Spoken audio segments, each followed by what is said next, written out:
Assalamualaikum warahmatullahi wabarakatuh. Waalaikumsalam warahmatullahi wabarakatuh. Ta'aturun ma'rifatul kitab syarina ilahul fatihah. A'udhu billahi minasyaitonir rajim. Bismillahirrahmanirrahim. Alhamdulillahi rabbil alamin. Ar-rahmanir rahim. Maliki yaumiddin. Iyyaka na'budu wa iyyaka nasta'in. Ihdinas siratal mustaqim. Siratal ladzina an'amta 'alaihim ghairil maghdubi 'alaihim waladdallin. Yang kemarin yang belum sempat saya jelaskan.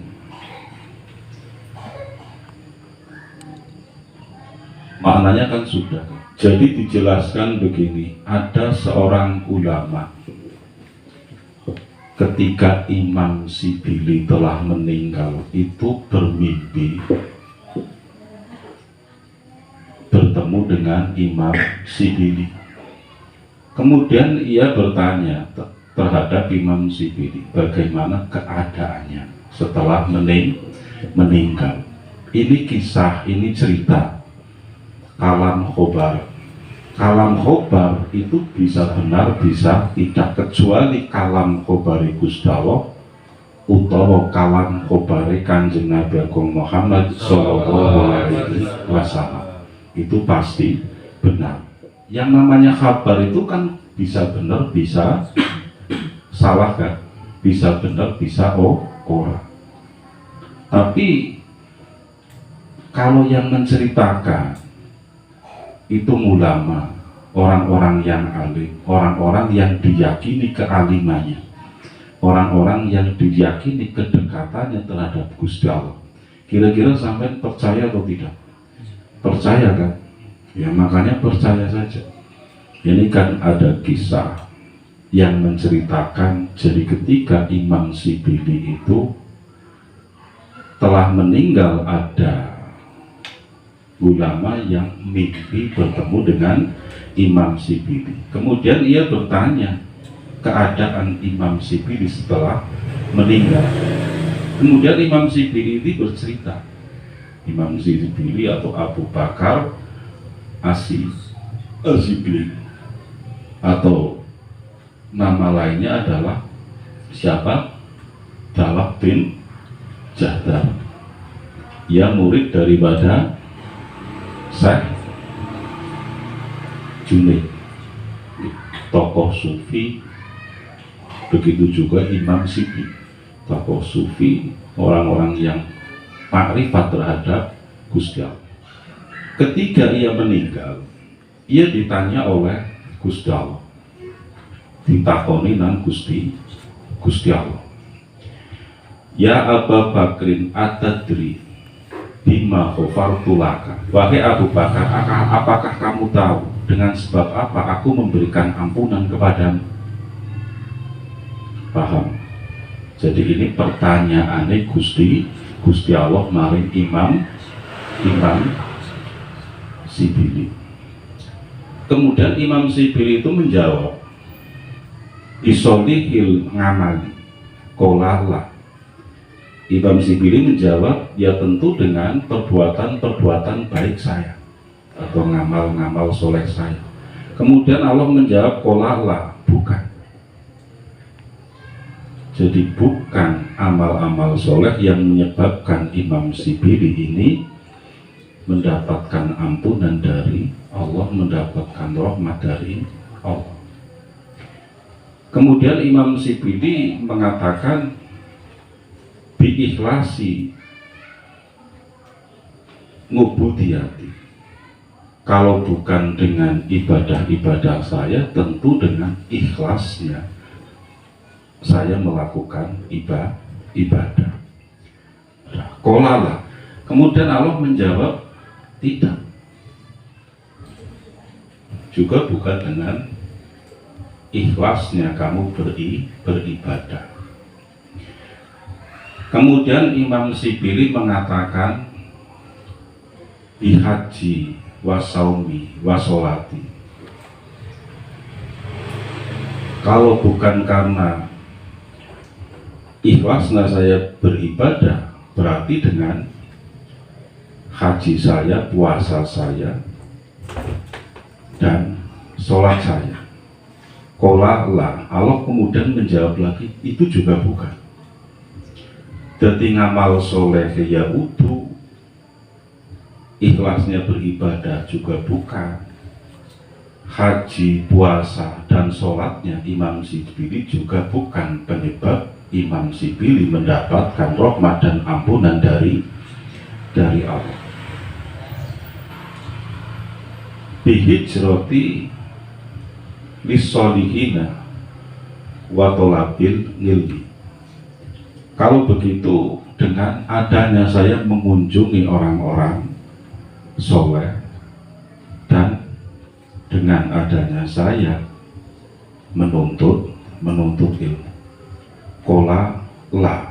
Gusti Allah kemudian juga menjawab, itu juga bukan.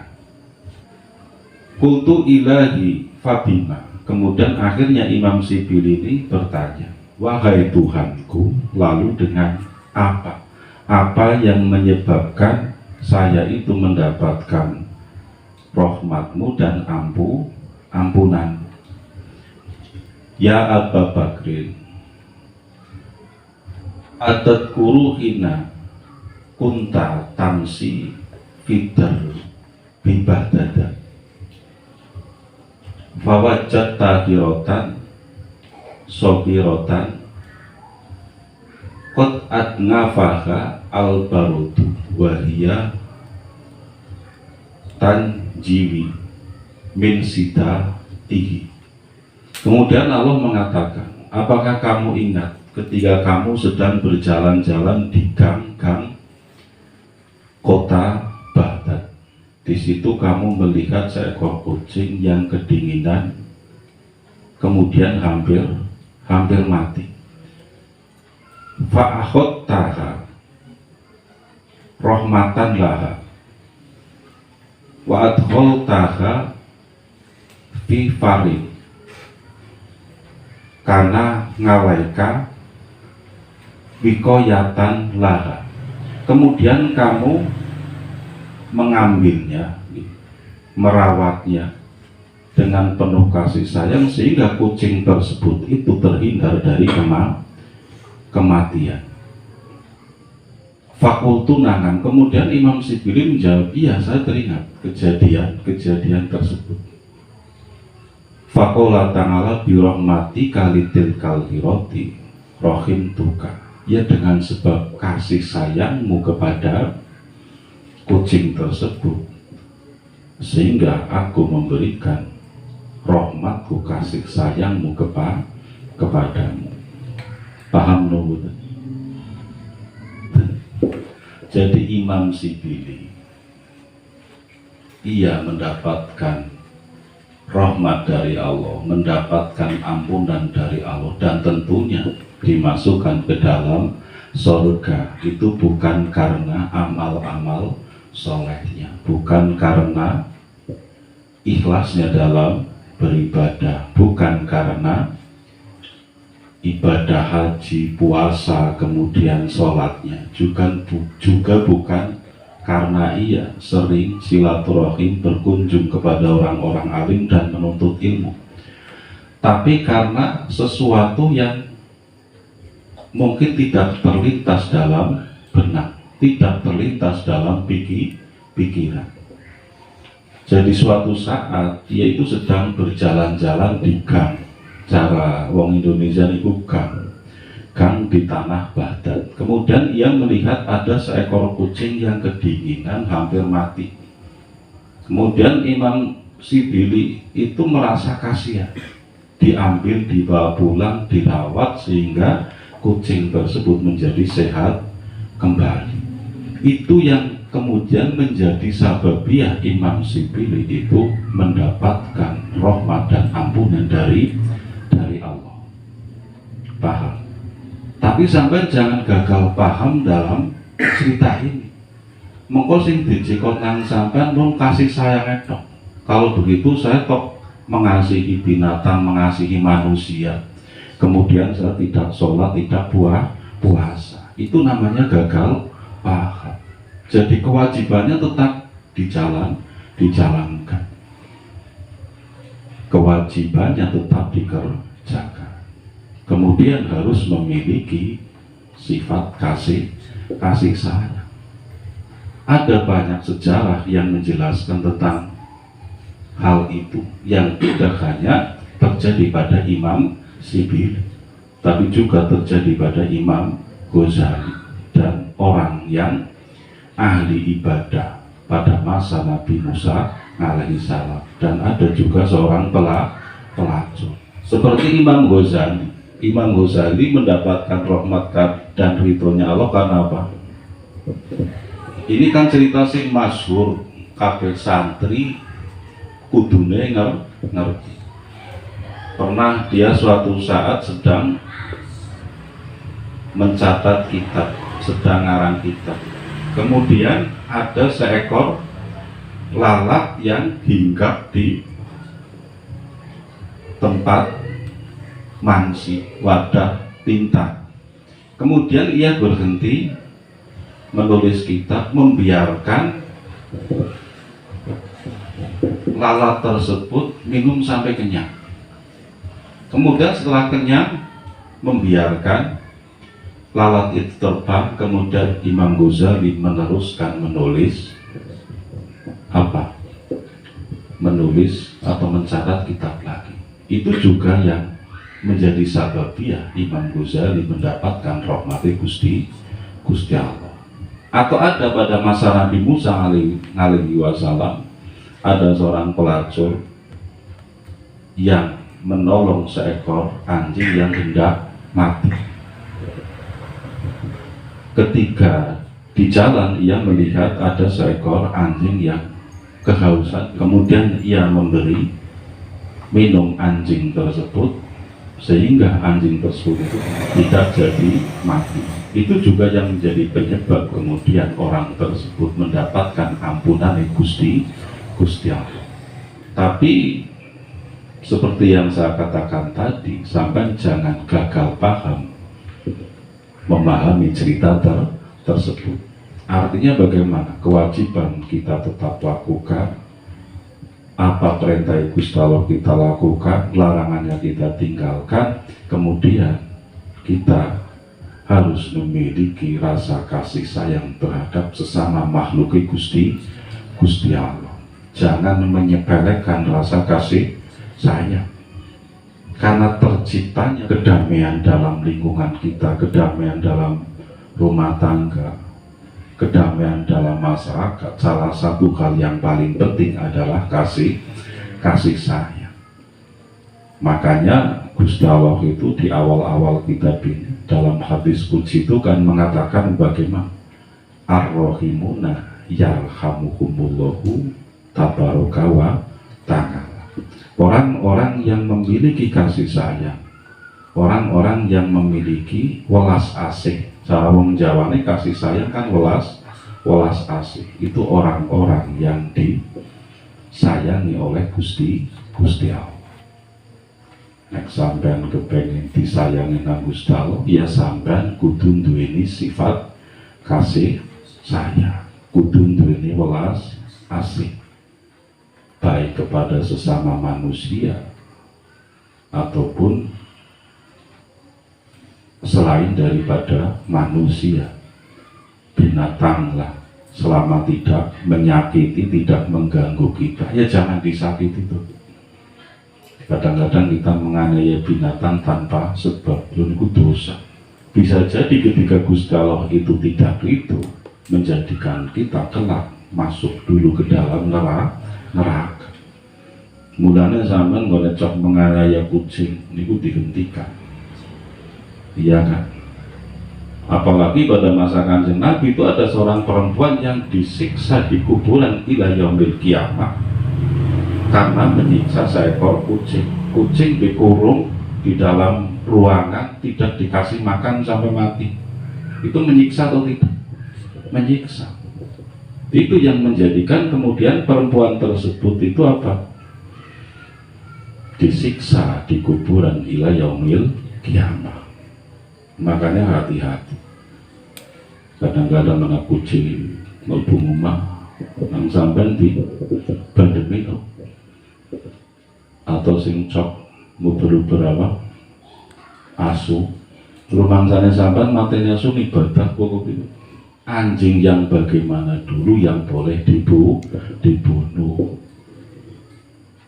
Kalau anjing itu tidak galak, orang jahat, musuh anjing jahat, galak, tidak mengganggu, tidak boleh kita membunuh.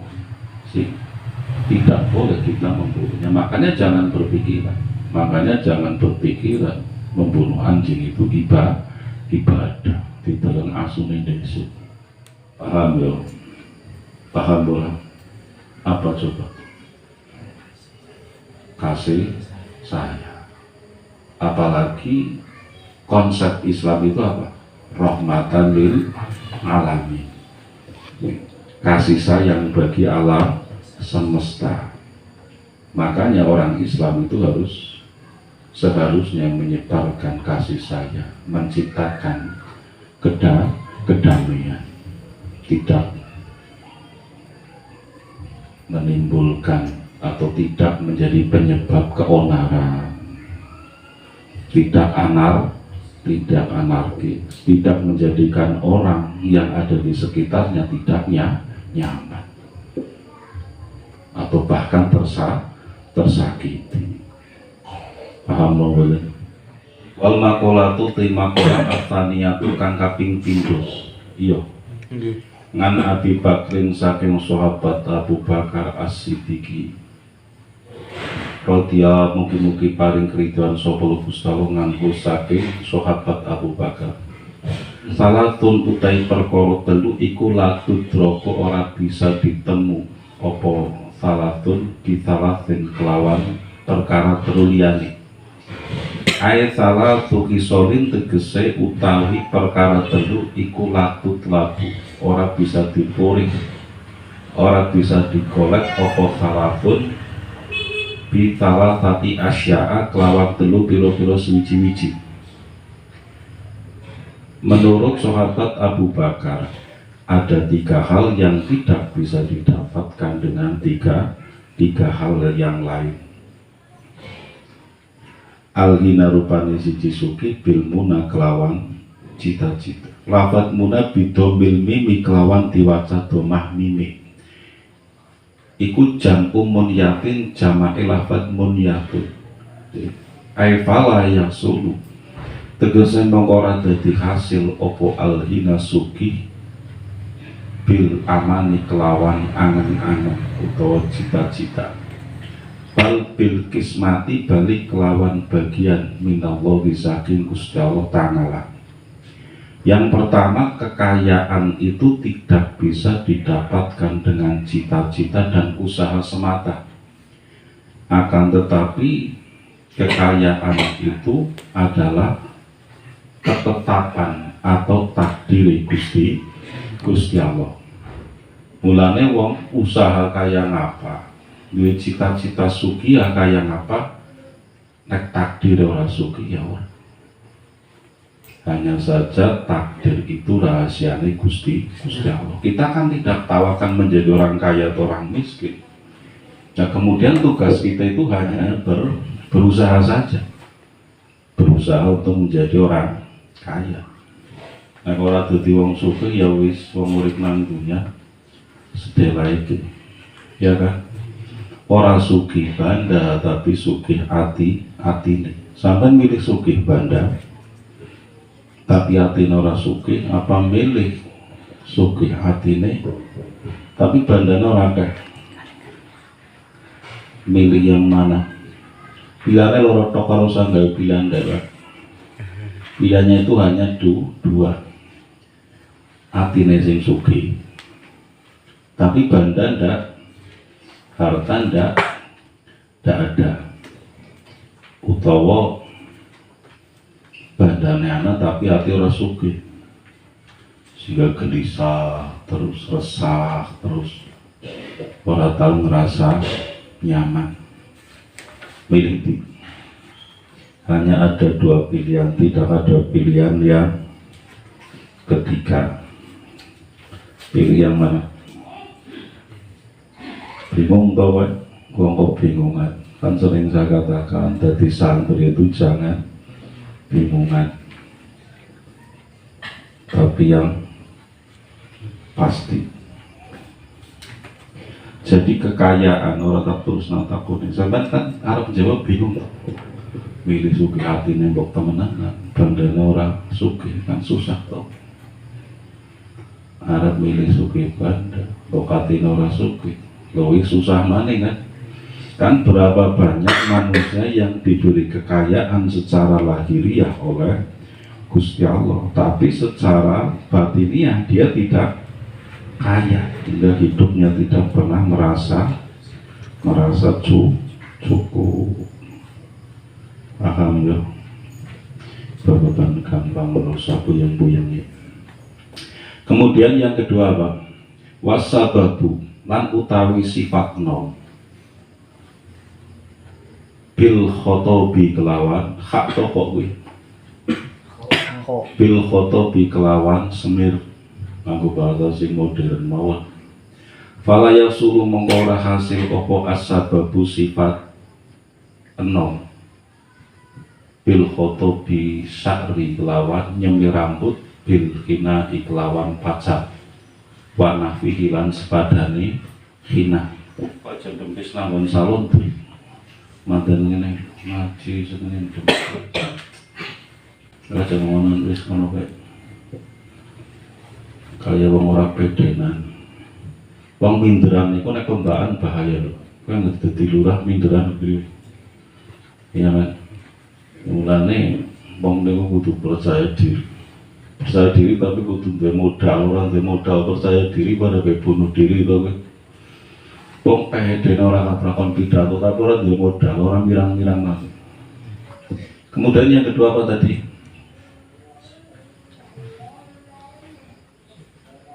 Sifat muda itu tidak bisa kembali dengan semir.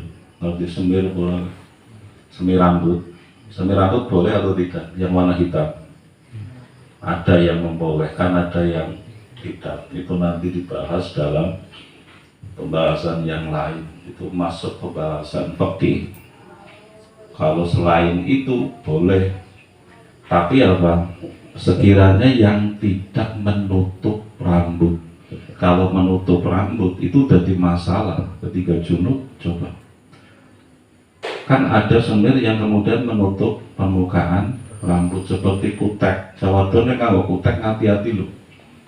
Nek arep nganggo kitek ya yang kira-kira tidak menutup lapisan atau permukaan kuku. Jadi masa muda itu tidak bisa kembali dengan disemir. Wong tua kayak apa rambut itu semir keton nombor.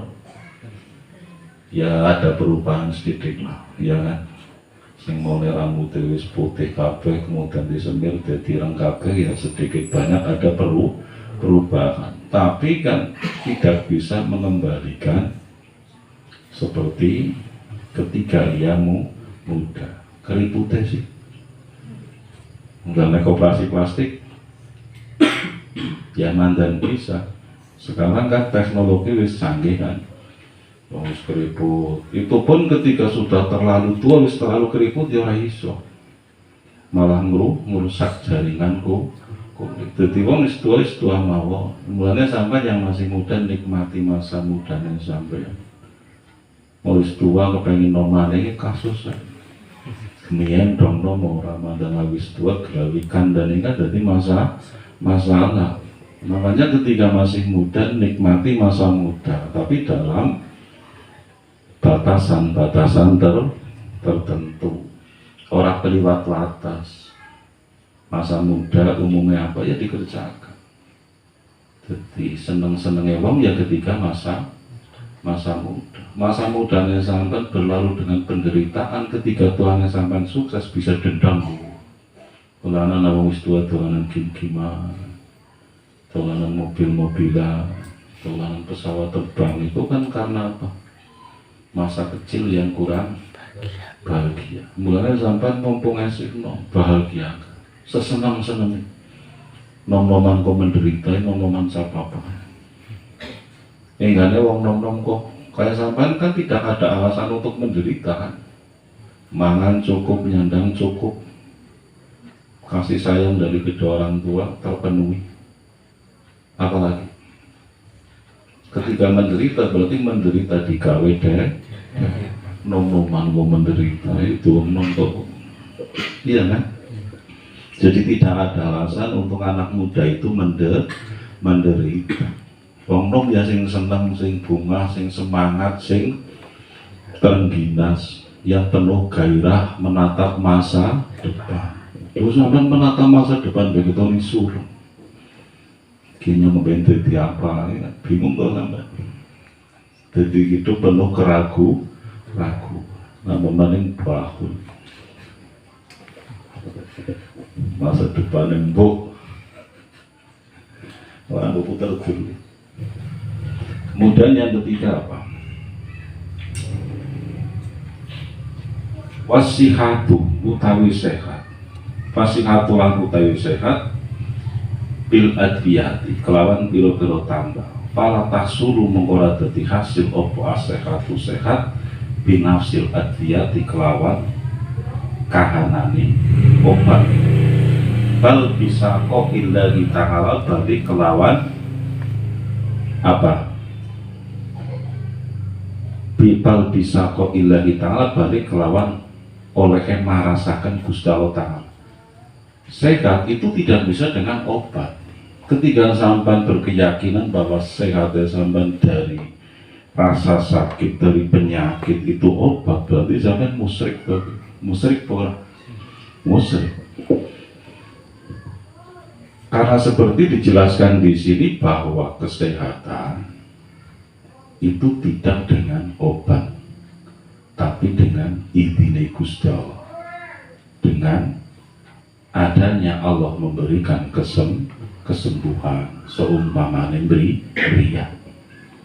Jadi obat itu hanya sebagai perantara. Kabeh niku atas kekuasaane Gusti Allah.